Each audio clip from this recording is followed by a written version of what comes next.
let's be honest. Getting a letter about a tax audit can feel like you're about to walk into a storm without an umbrella. But what if I told you that you don't have to? What if you had a map?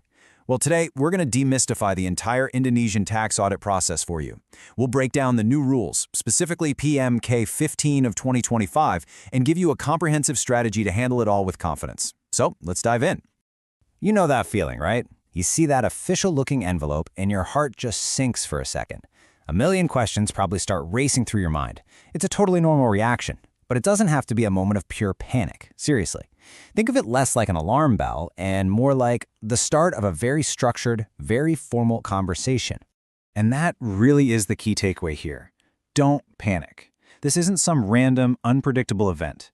It's a process that is defined by very clear rules and procedures. And this right here, what we're talking about today, this is your map. It's here to help you understand the landscape, know every turn, and get through it from beginning to end. Okay, so first things first. Let's make sure we're all on the same page. What exactly is a tax audit anyway? Now, if you look at the official definition, there's a key phrase in there, a series of activities. That's so important. This tells you it's not just some random inquiry or a fishing expedition. Nope, it's a methodical, step-by-step procedure, and it's designed to do just one thing: collect and analyze information to check if you've been compliant. It's just a verification process at its core. And that leads to this crucial point, one that should really help you reframe how you see this. An audit is not an accusation. You're not being accused of doing something wrong. It's a process, and it's a process governed by law. Specifically, the recently updated Minister of Finance Regulation, or PMK, number 15 of 2025. Knowing that it's just a defined legal process, well, that changes everything, doesn't it? All right, so now we know what an audit is. Let's dig a little deeper into the why and the what kind. What are they trying to achieve, and what different forms can this audit actually take? At the end of the day, the main goal is incredibly straightforward. It's all about testing compliance. The tax authority is simply doing its job, which is to verify that what you reported on your tax returns lines up with your actual financial data and, of course, with the tax laws. But you gotta know that not all audits are created equal. They generally come in two flavors. You've got your specific audit, which is like a laser pointer, right? It focuses on just one or maybe a few specific items in your tax return. Maybe an unusual transaction caught their eye. Then you have the comprehensive audit. Whoa, this one is the full floodlight. It's a deep, deep dive into everything. Figuring out which one you're facing is pretty much step one in building your strategy. Now this is super important. An audit isn't a one-way street where they just tell you how it is. No way.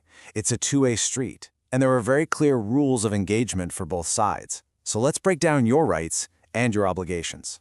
You are absolutely not just a passive bystander in all of this. You have the right to get the official findings, you have the right to actually be there at the final discussion to make your case, and, this is a big one, you have the right to ask for the exact legal reason for every single correction the auditor wants to make.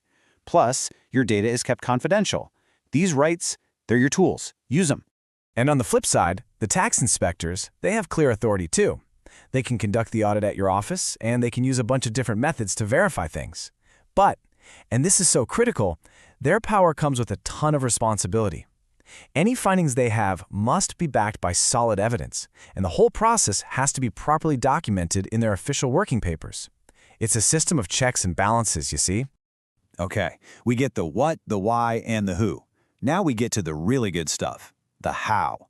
How do you take all this knowledge and turn it into a winning strategy? So how do you come out of this successfully? Well, it really just boils down to 4 key strategic moves. Number 1, know the rules of the game. You've got to master the law. 2, build a bridge, not a wall. Stay professional and cooperative. 3, have your documentation ready to go. Prepare all your evidence meticulously. And finally, number 4, argue with facts, not with feelings. Your entire case has to be built on a rock-solid legal foundation. And that brings us to the final discussion phase. Look, this isn't a courtroom drama about winning or losing.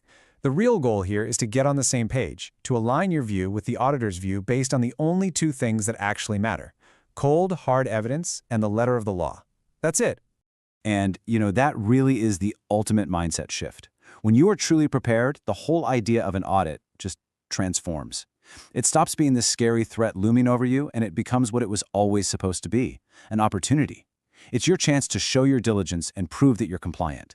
See, by understanding the whole process, knowing your rights like the back of your hand, and preparing a comprehensive strategy, you're no longer just reacting, you are taking control of the narrative. So the real question isn't if an audit will happen, but rather, are you ready for it?